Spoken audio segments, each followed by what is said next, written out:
everyone needs support. And so when you look at, the Latino community overall, there's so much that's being provided through the workforce, through the business, through just the growth of the demographic. Realize that this is investment here is only going to be something that's going to help everyone. That's a really big key. Success is really being built about realizing where is your intentional investment being placed? How are you making sure if you want to build that workforce, well, this is where it's at.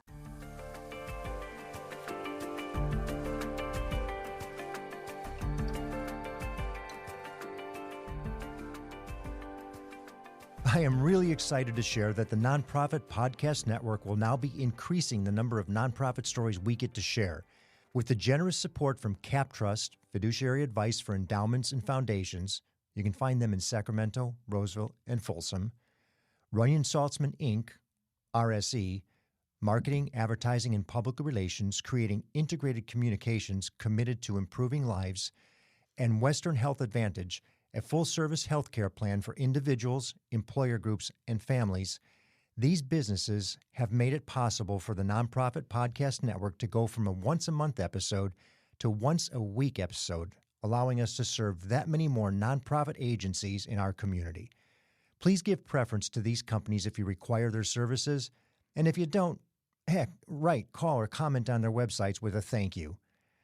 Oh, and be very sure to subscribe so you don't miss a single episode every Wednesday. Welcome to the Nonprofit Podcast Network. Our purpose and passion is to highlight a nonprofit organization in each episode, giving that organization an opportunity to tell their story in their words to better inform and educate the respective communities they serve, as well as provide one more tool for them to share their message to constituents and donors. Hi, I'm Jeff Holden, Principal of Multipoint Content Strategies and Hear Me Now Studio. We provide this forum pro bono to help build stronger communities through shared voices and to both encourage and support the growth of local nonprofit organizations through podcasting. We all have a perspective on what our expectations of chambers of commerce are all about, don't we? Generating business, or as it says in the name, commerce. But what happens when that chamber is for a particular ethnicity with a whole different set of challenges ranging from language barriers, compliance understanding, and support in a new culture? Well, that's where our ethnic chambers of commerce step in, doing so much more than working to create commerce. They support their membership and our community in so many more ways by necessity, and what better way to have a discussion with one of our ethnic chambers than to start with the one representing our greatest percentage of the community, almost 1 in 4 people in the greater Sacramento region, and that's the Hispanic population and the Sacramento Hispanic Chamber of Commerce. Founded over 50 years ago to serve the minority Hispanic community, the Chamber now not only represents those looking to start and grow their business as Hispanic owners and operators, but they also serve as the conduit for the community to learn more about the value and access to the Hispanic community. We'll discuss the nuances and value of that process, among many others, with the steward for the organization, the president and CEO, Cathy Rodriguez Aguirre. She is passionate about being certain the Chamber accomplishes its mission and represents that passion well. She serves on several boards, including the Greater Sacramento Economic Council, or GSEC, and is an American Leadership Forum Fellow, Class 21 for those of you interested. She's received recognition from numerous organizations, including the Sacramento Business Journal's Most Admired CEO and Women Who Mean Business, as well as Executive of the Year by the California Hispanic Chambers of Commerce and Trailblazer Award from UC Davis, which also happens to be her alma mater. Hailing from St. Helena, she has certainly changed the scope and scale of her upbringing for a significant cause, and I couldn't be happier to have her as my guest. Cathy, welcome. Thank you so much for having me. I always love the opportunity to come and talk about our organization. Cathy, I'm really excited to be able to speak with you as you are such a big part of our community, both our business side and the population. And assuming I know nothing about the Hispanic Chamber of Commerce, how would you introduce it to me? What I would say is, first of all, it's the Sacramento Hispanic Chamber of Commerce, and we are a regional chamber, meaning we have members across the 6 counties of the greater Sacramento region. And what is similar and different about us is that we really focus on education. So when you're talking about the Sacramento Hispanic Chamber, it would be education, resources, connections, and advocacy. And all of those intertwined is what we do in some capacity to really help support our businesses overall and our diverse communities, but in particular our Latino and Latina-owned businesses across the region who sometimes need their voice amplified a little bit just for people to understand what their contributions are to the economy that we have here. And speaking of voices amplified, voices in Spanish or voices in English or in both? In both.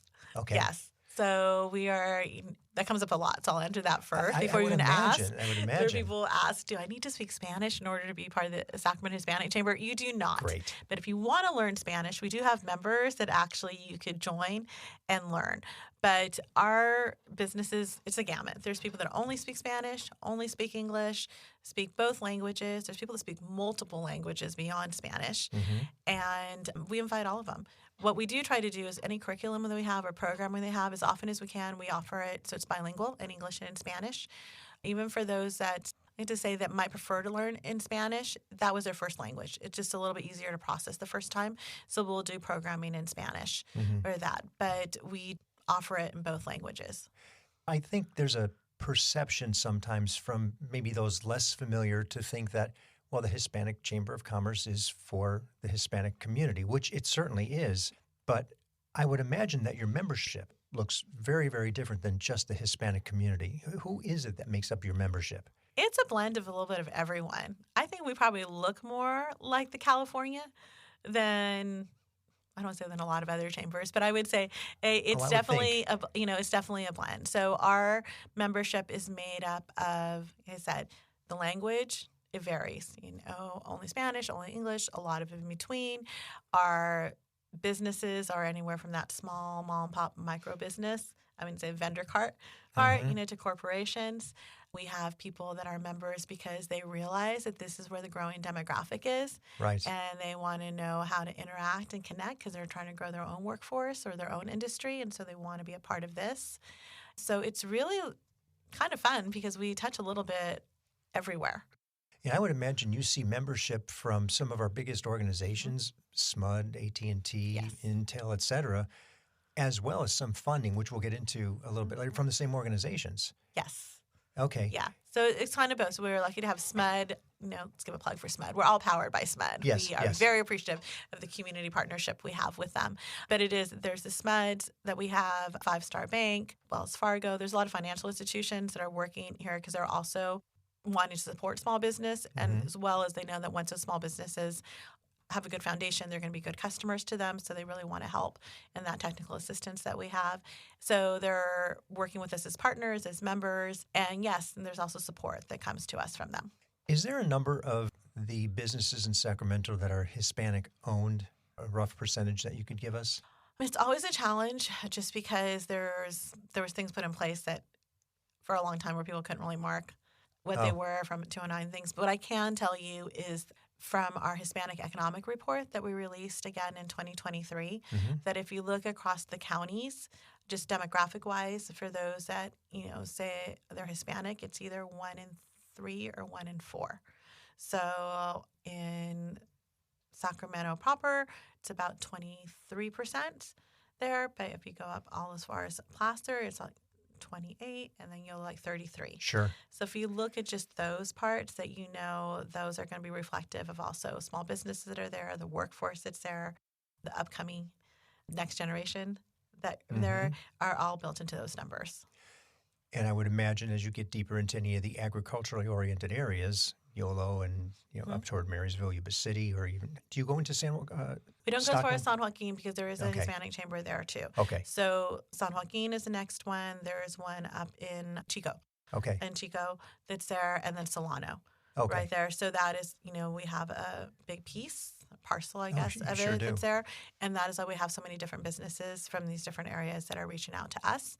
And we really try to look at our program and figure out what's a program that can go across the board so that it can be helpful to the most.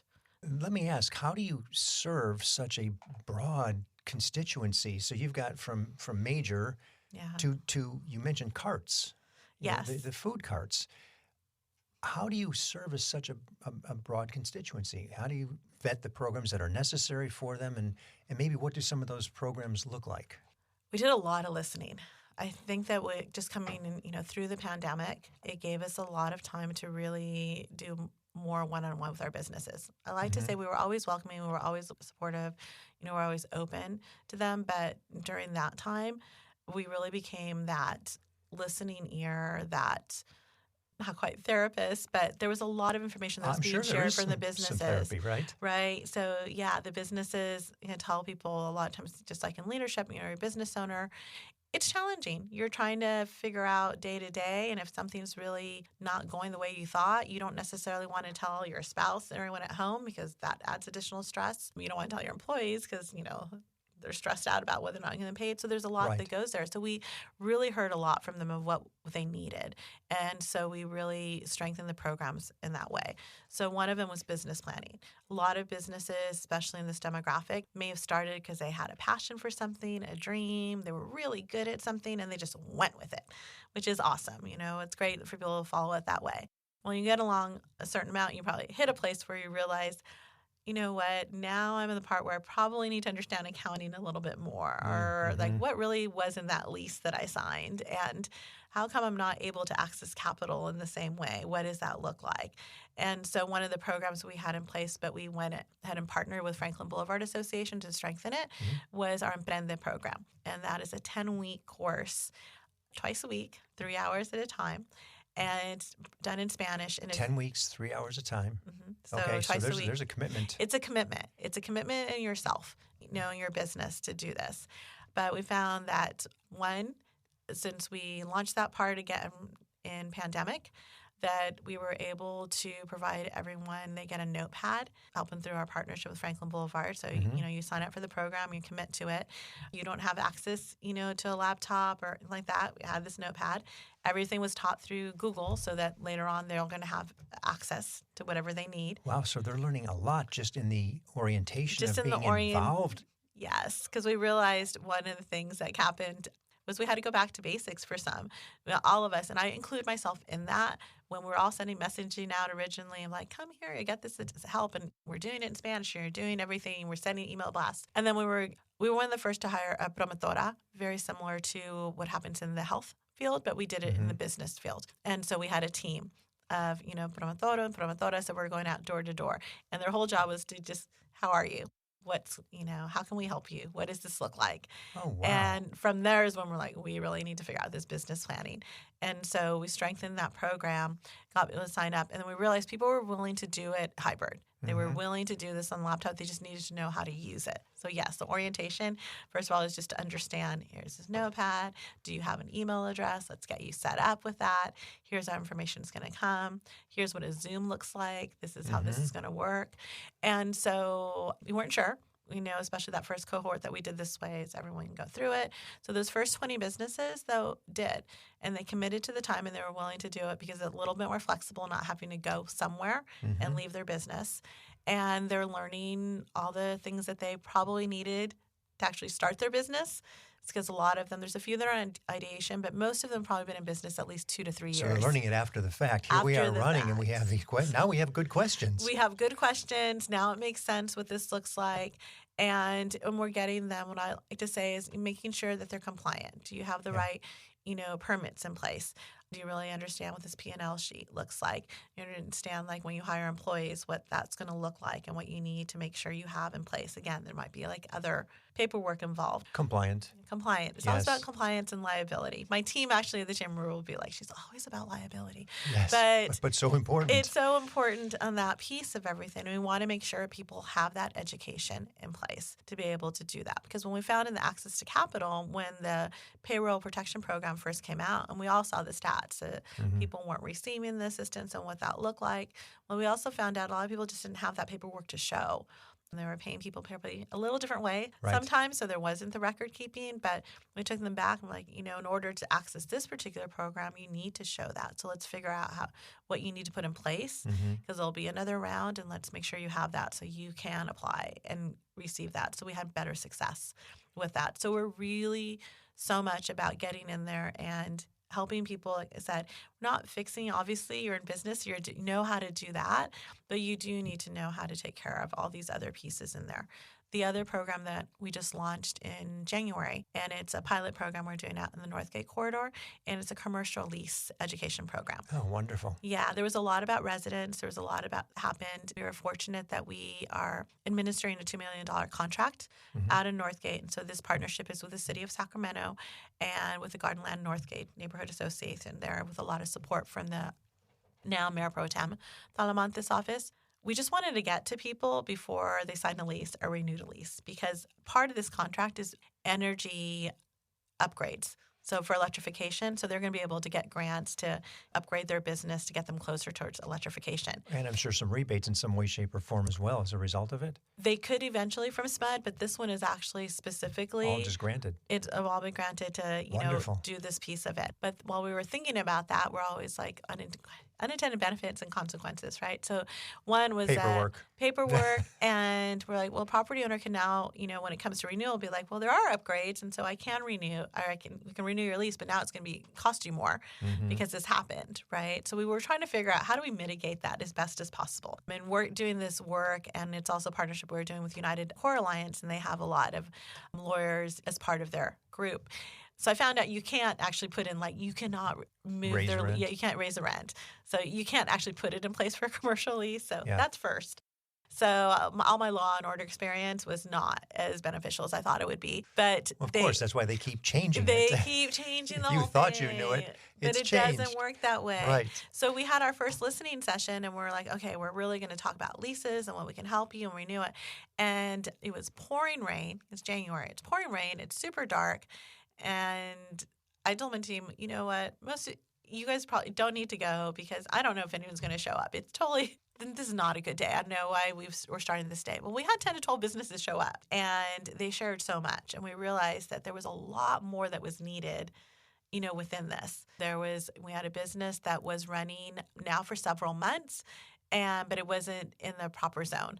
And they didn't know until code enforcement came that their business wasn't there, that they were going to actually were supposed to have done some pre-work and get a conditional use permit, and they were looking if they went backward, even if they'd gone backwards to try to do this, it was still about $15,000 investment to get it to code. So I've told people in 2 months, we haven't had a great Cinderella story yet, but we were able to do some resolution. So we're able to, the city is a partner, this is where it's really helpful. Like, what can we do? You can't get any more fines. So they honestly didn't know that this was happening. And they were like, well, if they close your business within these certain time frame, it'll waive it. We're able to help her with this particular property owner. So the city did work with wonderful. And I'm sure that's because the chamber was involved. Well, yes. And I want a lot of our business to realize there are so many good people in these organizations, our government organizations. And we know there's a lot of bureaucracy. There's a lot of layers. But I'm really working hard, as our organization is, to give them that opportunity to show that you can be a really good partner. They really can be helpful. These are the faces of people that are there to help do the work. Well, even better with the conduit of the chamber, because you can bridge that friction, so to speak, and be the the voice of reason sometimes between the two parties. Yes, because my hope is for this particular one. So yes, we were able to get that done. Also help her with the property owner, so he was willing to break the lease, which doesn't normally happen, and. So she's going to be in a good spot. It's not the most ideal thing, but now she knows, and we're going to help her find the right place to be zoned for her particular business. Right. She's had some success. So I'm like, the people will follow you once it's the right spot. Right. And you do all of that. But it gives us this opportunity, also as a city partner, to see this. And what I've asked is if we can show success like that, could it be that the next time you have a business staff and honestly you didn't know that this is what you were supposed to do, the city said, well, if you go through the program that the Sacramento Hispanic Chamber has, we'll waive that fee. Could these programs come in place? Kind of like the DMV, if you drove too fast and you get to go to traffic school and it reduces it or takes it away. Well, how can we do that so that we can have a program in place, get people the education they need, get them compliant, get that foundation? And so that's our hope with our programs too, that if people get to that place, they can send them here. We can show proof that they, finished the course, certification, and then help them. Well, and that's a win-win for everybody because you've got the challenge. If you don't know, you don't know. You don't know. And it was just a naive mistake. Rather than bankrupt somebody or fee them to death or fine them to death, let's work together to keep it going because then everybody wins. Everyone wins, and it's just better for the community overall, right? And I think that's a value that people overlook sometimes with whatever the chamber is. There's a reason and participation in an organization like that provides to small business and in some cases large business. If it's a general market business looking to engage with the Hispanic community, you're a great conduit from the outside in as well as from the ethnicity side, from the ethnic side, the Hispanic side out. So what a value and what a difference from what you would look at from just a general metro chamber, so to speak, where it's all encompassing. Go back to Emprende for a second, Sure. if you could. Just first of all, what does it mean? Oh, Emprende is like beginning. Okay, So, good. Emprende, I'm here to learn, I guess, by the way, Okay. to describe it. Yeah. And how often do you offer the program? At least twice a year. So Okay. we have a cohort that's going through right now, and they'll vary in how many will be in there. So Okay. usually they try to keep it to about 18, just like class size makes it a little bit easier that way. But in the past, like it's been about 3.5 years now, we graduated over like 70 businesses Oh, wow. through it. And we've been That's able wonderful. to see some really good success. Some that started off doing pop-ups with a table that now have a little brick and mortar that they're at. Uh-huh. Some that, went from that part and now got a trailer, so they have a food truck. Gondo Fusion is probably one of the best success stories. They went through Emprende. They also went through another program that we do in partnership with the Carlson Center to get the certificate of entrepreneurship there. And so they went from their truck that they have over at Midtown Market, so super popular, and then they have a catering business. And then they also had signed a lease for the year over at On the Line. It was a shared kitchen space. But now they're looking to expand out of that and have their own space. Wonderful. Yeah, so it's really great to see. But she's a really good story of like making sure she got all the education and checking. And even now as she's getting ready to look for a new place and new location, she checks in. What a great testimonial, though, Yes. to the value of the program. Yeah, it's the value of the program, and we get to talk about that part. Because at the end, what's going to happen is she grows, she hires other employees. It's a win, again, for everyone in this part. But she's got a strong foundation. She knows that if she gets stuck, like, we're a resource. If we don't have it, we're going to make sure to connect her to the right place. The other thing I like to hear is you mentioned the Carlson Center, which is the Center for Entrepreneurship at Sacramento State. And that's great that you have that relationship via another conduit to teach and educate in a university setting. Yes. Yeah, so we're a lot about data and research, which, again, a little different than other Hispanic chambers, but we made a decision to really invest in it. So one of the first ones that we did before Cameron Law is executive director right now, we work closely with him, but there was an intern right before him that was like, let me help you figure out how to do the survey and find out what your businesses look like and what they need. And so we did this deep dive into Hispanic businesses here, Latino businesses. And what we found out is that everyone was very comfortable doing business in their neighborhoods and with each other and that. But they had a majority of them that were like, we really want to kind of move out of our own comfort zone. But we're not sure, I call it mainstream, how to get into mainstream.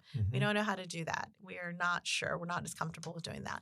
So we had actually gone through this whole exercise of putting together an entrepreneurship academy. So we had it all set, put down a budget for it, all looked at. In fact, we were one of the last presentations in front of investment committee of the city of Sacramento before pandemic to talk through it. And so I like to think it went really well, and it was going to go with a yes, but everything shut down. So we kind of switched gears because we needed to do a little bit more triage during that time. But during that time, Cameron Law and I are on investment committee together. So we always kept in touch and we talked about this. And then he said, we're doing something similar. We're going to do the certificate of entrepreneurship, the Carlson Center. It's like 10 weeks about redesign thinking and love to figure out how we can do this. I'm like, well, it makes much more sense to partner with you than to do our own academy over here. And it fulfills this other part of the research that we did initially. We can get businesses that are mostly, diverse, Latino, though we're open, it's open to all businesses, that minority-owned businesses, this particular program.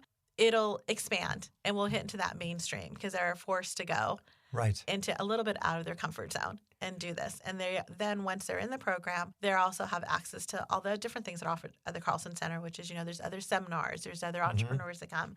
They, really get to broaden out how they're doing their work. And the best part is we had a couple of our business that said, I'd never been on a college campus before. And I go home and tell my family, like, I am going to school here. I am taking this program. And it's such a form of pride. And I call it, that's an unintended benefit that I hadn't thought of. But it's been really good. And so we have been able, through some contract funding set to support, and that one we have done, so it's 20, like 52 businesses have gone through, because we've done 2 cohorts through it, and we were able to cover their cost of it. And so that also gave them 2 continuing education units. So should they want to go and take something else, through Sac State, right? Yeah, that's CUE. They can start stacking up certificates. So this one definitely gives a certificate of entrepreneurship. We call it Level Up. Yep. If you look at our website, but that's really what it is. And we do know education is changing, and so there's opportunities there that they can build if they want. But we've done that initial investment for them. Well, how neat is that they get the experience and exposure to the on-campus experience that maybe then triggers, as they have children, to say, for sure, you're going. Yeah. Because we participated as the parents, and they saw what it was like and what they got out of it and the value they got. It's just changing culturally. Yeah, it just a giant shift. Yeah, it just opens your eyes, because a lot of times people just don't know what they don't know. Correct. Right? If you haven't, everyone has a different lived experience of what something might look like. But if we're able to give those additional opportunities, and also it's been great for the Carlson Center too, for people there to see that our business that are going through, again, it varies, right? There's some that are ideation. A lot of them might be more retail, restaurant-based and pieces like that. But for them to also see, like, we've got a lot of people coming in that are also business-oriented, that are part of the community here and part of the region, and they are all contributing to it. And a peer group. Now, you may be on the Hispanic side of things. Somebody else may be on the South Asian side of things, general market, whatever it may be. You're all together. Yeah. And you're all experiencing the same thing. So you realize, hey, I'm not alone, and it's not just me, and we're all learning this together. Yes, it's been a really good thing. I think we all know that, right? The power of a cohort. Absolutely, you suddenly have, your own network there you can build on, and you're connected by business. You're also connected mostly by wanting to support your families. And so there's a lot there. And so it's been really fun to see. I love to get that.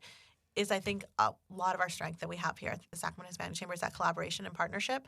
I really believe in it, and making sure that, we're bringing people with us as we do that. And I would 100% agree, just from outreach. We'll be back with more from Cathy on collaboration and marketing right after this. I was in the media business for over 35 years and had the great privilege of working with Runyon Saltzman, RSE, Marketing, Advertising, and Public Relations. We collaborated on many different campaigns, but their commitment to the nonprofit sector hasn't changed since their founder, Gene Runyon, started the agency. Over many years and many campaigns, Runyon Saltzman has been committed to improving lives by tackling California's most challenging issues. Guided by research-informed strategies and insightful, creative solutions, RSE develops innovative communications campaigns that raise awareness, educate, and reduce stigma in diverse communities throughout our state and beyond. To learn more about RSE, visit rs-e.com. I'm Kelly Brothers. At Cap Trust, we help individuals and families with wealth planning. We help big organizations with their corporate retirement plans. But we also do a lot of work with endowments and foundations, providing fiduciary advice for their investment management, their risk management, or working with donors. Give me a call or reach out via our website, or ask one of our clients, Sacramento SPCA, Sacramento Food Bank, or the Greater Sacramento Economic Council. Cap Trust in Sacramento, Roseville, or Folsom. Find us at captrust.com or call 916-924-7527. I'm thrilled to have Western Health Advantage partnering with us, as they do so much to support so many nonprofit agencies in our community. As a truly local health plan, you'll find individual and family options, employer options, plans for CalPERS and Medicare Advantage. From medical services to pharmacy, health and wellness support, as well as behavioral health care, Western Health Advantage has a plan that fits what you need. As an employer, for profit or nonprofit business, individual or family, you can find more at westernhealth.com. And now back to the conversation. When I was running a group of Hispanic stations, Spanish-speaking stations here in Sacramento, what I needed to do at that time, because it was almost 25 years ago, the community still wasn't really receptive to Spanish language marketing. And I was digging around finding the Regional Hispanic Economic Report because the tools were in there. I could say, this is why you need to advertise to this community. This is why you need to participate. This is what has to happen. Otherwise, you're going to miss it. And if you get it today, it's only going to continue to keep growing. So I want to dive into that a little bit. Tell me what you can about the Regional Hispanic Economic Report, what that looks like, who it's built with, and where you see it getting exercised the most. So, as I said, we're really about data, right? Yep. We realized so many times people would ask us, what's the Latino population? Where are they most seen? What does this look like? And there's what's the spending power? What's the spending power? There's all these questions, but they wanted it specific, to our region. And there really wasn't any data. A lot of times when bigger companies, corporations, studies are happening, it would be about Latino community, San Francisco, right? As close as we get. Mm-hmm. San Diego, Southern California, LA for sure. Big Hispanic. Right, yes, big Hispanics, but that's where people were doing the data. There's similarities, but there's differences, right? Just regionally, it just is. And so we decided we need to figure out, even for us, what do we look like? What is our baseline? And so in 21, we worked with Sacramento State and their research institute that they have there. And we said, we want to put together a Hispanic Economic Report. And they said, what do you want to know? I'm like, I just want to know who we are. So let's figure it out. So we have some place. Look like? What numbers do we have? Yeah. What is it there about us so that we can start speaking to it and showing it? So that's how it started. And so that was that first baseline in 21.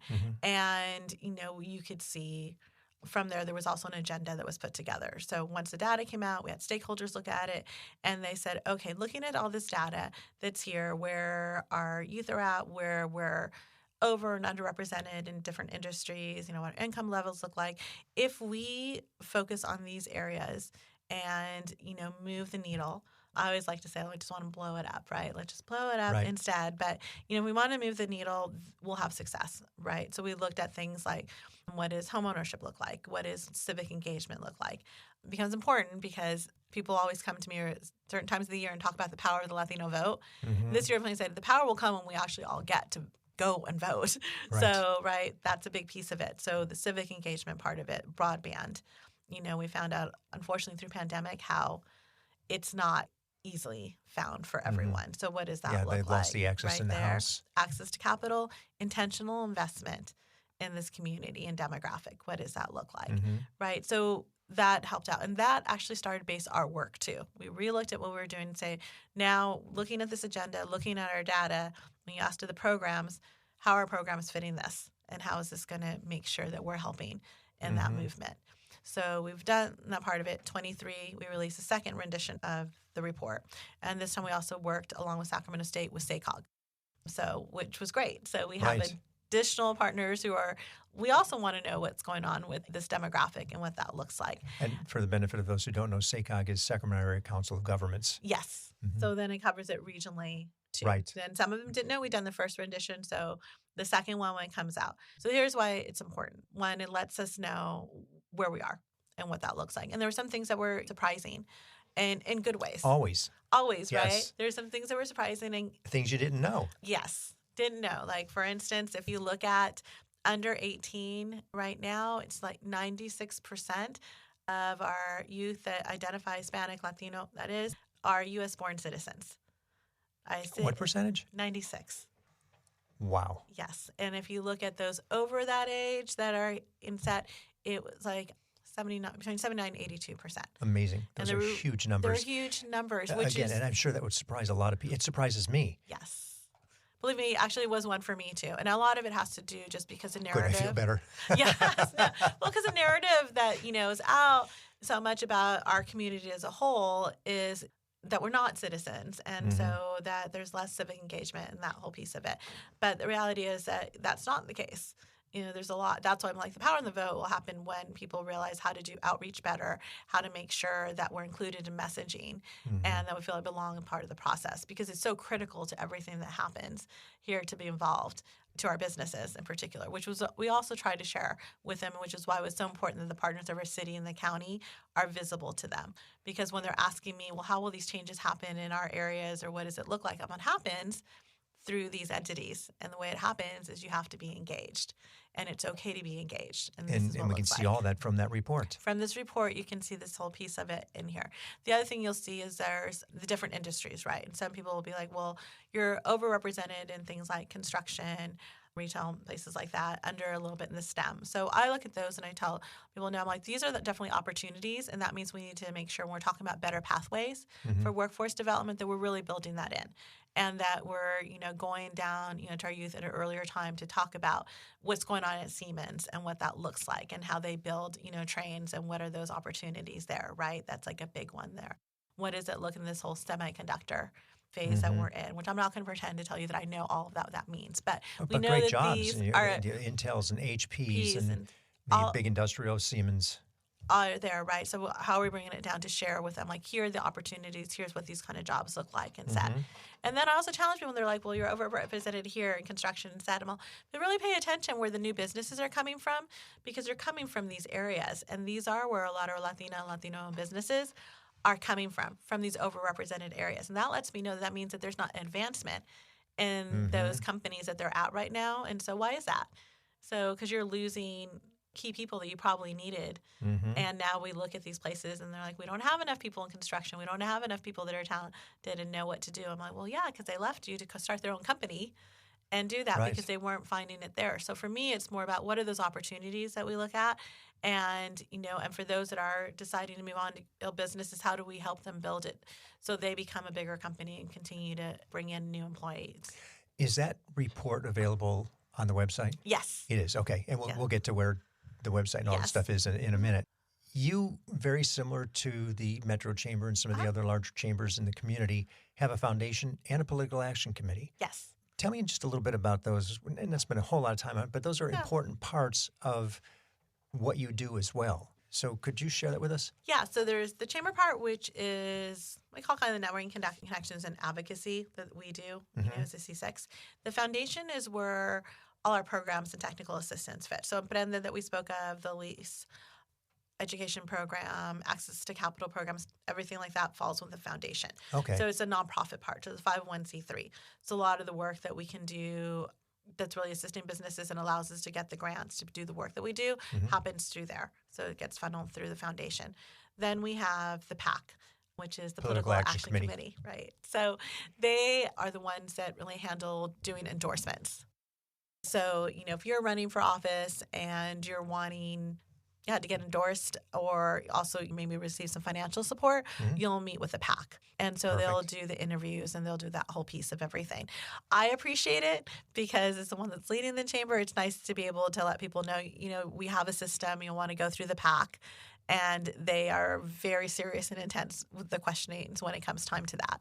And once they endorse, that's where I'm like, that's supporting. And that's a big deal. I mean, it's a big deal from any chamber to your political involvement because we all know politics is going to drive a lot of the opportunities going forward and based on political will and the individuals who match the mission. Match the mission, which for us is how are you supporting the businesses, are you business friendly? For me, it's a little more to like how are you supporting diverse businesses, our Latino-owned businesses. In this particular case too, is like how are you going to make sure to speak towards the city when, we're very interested in what that's going to look like. I'm very interested in, as well as our PAC, believe in making sure that work that started in the corridors where so many of the diverse businesses are doesn't end. Right. So those are the reasons. So they're making, go through the questions and talking to people and doing that, finding those people that, like you said, that are aligned with the mission, the values that we have, and making sure. Again, there's so much that's been done to amplify voices and to talk about the contributions that are being made from these areas across the region that we really, want to make sure that it's more than a soundbite for someone, that they realize that there is care and work that's going to come from them. Funding. Funding, yes. So you have around $1 million budget to operate. How is the majority of your funding generated? Well, I wish we sold something more membership, right? It's a balance of there's some membership revenue. You know, T-shirts. T-shirts. We're going to start our own store doing that. But, it's really like there's partly through membership, although for our programs that we have, I don't like to turn anyone away. So I always let people know. So our membership overall is about $500, $550. across, 6 counties, but the businesses that we serve throughout the year are more like 2,500 to 3,000. And between the calls, the touch bases, and the set, and doing that. So, and that has to do with, I told my team, I'm like, we're gonna figure it out. You're here to serve. We're here to serve, and that's the first and foremost. And so we want to make sure people get the right education there. So there's some for membership, and there's some from events that we do. So we have 3 signature events that we do each year.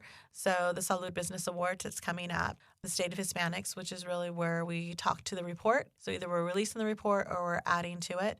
Do you do that at State? Actually, we've done various places. Last year we did it at Folsom Lake College, and this year we'll do it over at American River College. Okay, very good. Yeah. So side note, so last year when we did is we realized that 3 of the Los Rios community colleges are all run by Latina and Latino presidents.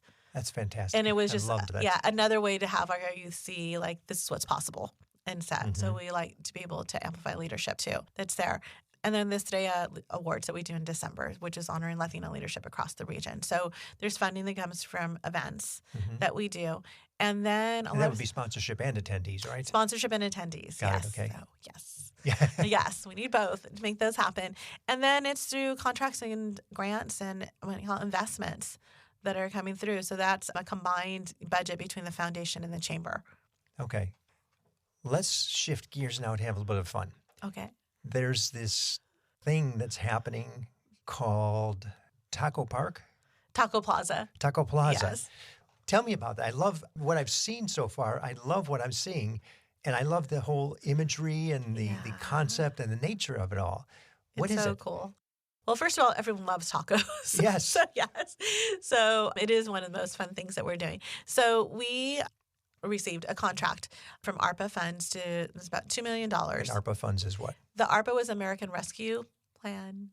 Okay. Funds, close enough. But, so left over from that. So back when Councilmember Jeff Harris was still here. Okay. And one of the things that he was really involved in, Northgate was still part of his district at the time before redistricting. And so he really championed for additional funding to go there. So they overall had $5 million that was allocated just towards Northgate. So beyond us, there's a lot of other projects that are happening over there. But in our contract, one of the things that he wanted to make sure didn't get forgotten was this Taco Plaza idea. So he added it into the contract that we were administering to make sure that there would be convenings and that this would be talked about and set.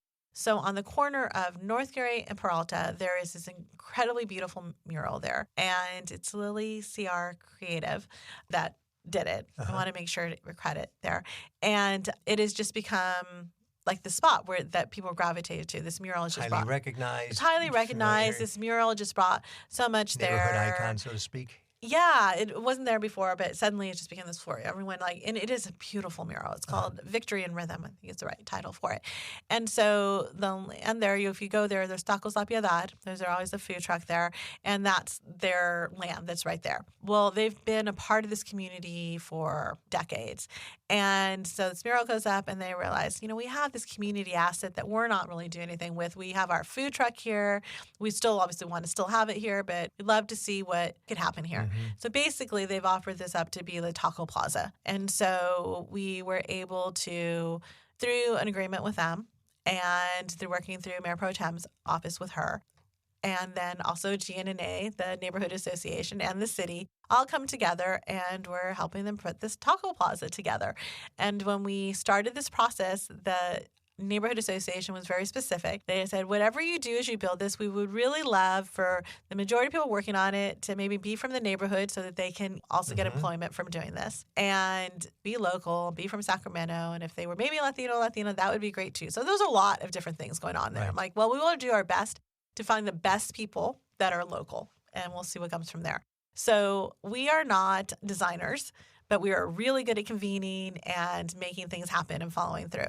So Juan, who's on my team, was like, he has such a great eye for things. I'm like, can you lead this, and bring people together? And he's like, where do we find this designer to do this? I'm like, well, I've been following this person. Her name is Kim Garza, and it's called like Atlas Labs. I've got this whole file on her. I often do this, by the way. Like I'll follow people, and there's going to be an opportunity we're going to want to reach out. Like, I don't know if she does this type of work, but why don't you find out? and see. So I met with her, finds out that she's from this neighborhood. Perfect. Yeah, it's so perfect. I'm like, really? She grew up here, knows it. She actually knows like what would fit and what this looks like. And she happens to be Latina too. So I'm like, oh my God, it's like unicorn like we found. Uh-huh. Well, so we went there and so There are no coincidences. there's no coincidences. There's a lot of love happening. She's like, I would love to be able to be a part of something that's bringing to where my community is. And so we contract with her to put this design together so we could show people like this is what we're fundraising for to put this together. Because out of the contract, the smallest part is actually for the taco plaza because it was put in there so it wouldn't be forgotten. But we've been able to use that to leverage those dollars to bring in more dollars there. So there's been a Shine grant that's coming in with that from SMUD. Assemblymember McCarty is giving some additional funding towards it, as is Senator Ashby, all, to make this happen. So if you've seen the designs, which are also on our website, you can go to Taco Plaza. It looks so fun. It's fun. It's colorful. We're working on taking bids and working with people to get those taco letters up there, like the first piece.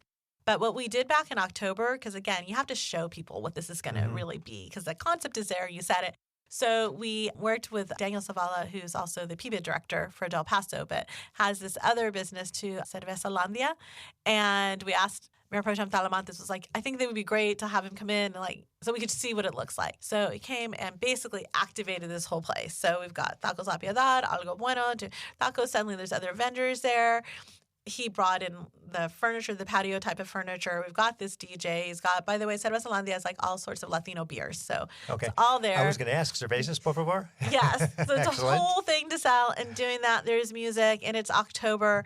And it was amazing. And we had people coming, Jeff, that were strollers. They were bringing their kids. They were and they were sitting and they were spending time there and connecting and just talking. And even better, what I call is we had other Sacramentans from outside the neighborhood driving over to come over and see what was going on and doing that. So people got to have a glimpse of what this could be and what this looks like. And so that's where Is there an estimate in terms of time frame that you expect it might be complete? I mean, by the end of 25. Okay, that's not that far along. It's not that far along. We're not building a building. We're not doing more, but it's really getting this piece in place. There's a stage that's in there, trying to figure out the right equipment that'll be there and set. So no, I mean, it's not meant to be a long-term, but it will be a place of gathering. It'll be a huge boost to the community there, both the ones that are there and, like I said, for elsewhere. We want it to be that spot. We've talked a lot with Visit Sacramento to reminding everyone, when people come to cities, they always want to know, well, where's the best local place to go? Give us something. What's kind of neat about it? Well, we've got this Taco Plaza. Exactly, right? And they'll know because the there. taco is right there. Right. And we've also had other, areas now asked us if we can help them convene and figure out how to do something similar in Elk Grove. What would that look like in Folsom? And so we're happy to, work with the right partners and help them do that, because we think that these activation sites drives the economy. It drives, like I said, when people come to visit, visitors, tourists. It's another place to go, and it also is we all love downtown Sacramento and the central city, but it helps drive towards the other parts too when we have these other activation sites, and that's nice to be able to share some of those. Very neat. So, talking to the community at large, what would you say is the greatest need at this point? As an ask to the community, this is what we would like to see today. What would the Hispanic Chamber say or ask? This is more than a checkbox. That the thing to say is to really realize that when we're talking about businesses overall, whether it's, business, Black business, and Asian business, minority business, mainstream business, the thing is it's all business, and everyone needs support. And so when we look at, the Latino community overall, there's so much that's being provided through the workforce, through the business, through just the growth of the demographic. Realize that this is investment here is only going to be something that's going to help everyone. That's a really big key. Success is really being built about realizing where is your intentional investment being placed? How are you making sure if you want to build that workforce? Well, this is where it's at. So are you going down, into the schools as far as you should to make sure people understand what these jobs of the future are, what that looks like? Just to understand that we are more than just the dressing on the side. There is a real power here in the economy that we're building and giving. I also want to point out too, when you look at things like the pandemic and the recession that came before that, and you really look, you will see the businesses that stayed in business were in these diverse neighborhoods because people were counting on them. And they got the support. They got the support. They had to support their families. If we had invested after the last recession, what would it have looked like now if we really had? Because they had staying power and they managed to do it again during the pandemic. So to really realize, like, we're here, to be partners in that. And it's more than just, there's just so much more here. So it really would be, the greatest need would be just an investment in the organization. Yeah. I mean, however that looks like. But I can tell you, if you invest, in an organization, I can guarantee you it's going back out. But every time we contract, and one of the things we negotiated was to make sure there was funding in there to provide direct grant assistance. When we do our programs, they're based on exactly what we heard was needed. We built it, and so there's tangible benefits from it. The biggest thing is investment in us allows us to do more. When, like I said, I just had a really great call with someone in Woodland yesterday, like, how can you do this? Well, we can. I just need to build out the right team and have the resources, to do that. And we could do so much more. Where does one find the Sacramento Hispanic Chamber of Commerce? What's the best way to get in touch with you guys? Well, we have a really great website. Yes, you do, and it's been playing in the background here. So if you're watching it on YouTube, you can see what's happening. So we have this great website that we're really proud of. It really is a nicely done website. It's so great. Wicked Graphics did it for us as one of our members. Okay. So she was great with that. So you can go to our website, sachcc.org. You can follow us on any of our social media. SACHCC? SACHCC. You may be the only person I know that speaks faster than me because I get criticized for it. And so, yes. SACHCC.org. Okay. Yes. And you can also follow us on our social media. We're on all the social media at SAC Hispanics. Hispanics, plural? Okay, and we'll post that in the show notes for the episode as well. So you can follow us on all of those. We're really active and set. I've got a really great communications director working on that. We also have an office downtown. So it's at 400 Capitol Mall on the 9th floor. And so you can reach out to us, set up a time to come see us, and we're happy to go over all the resources and connections that we have. And I can't encourage any business in Sacramento thinking they can do business without the Hispanic community would be foolish.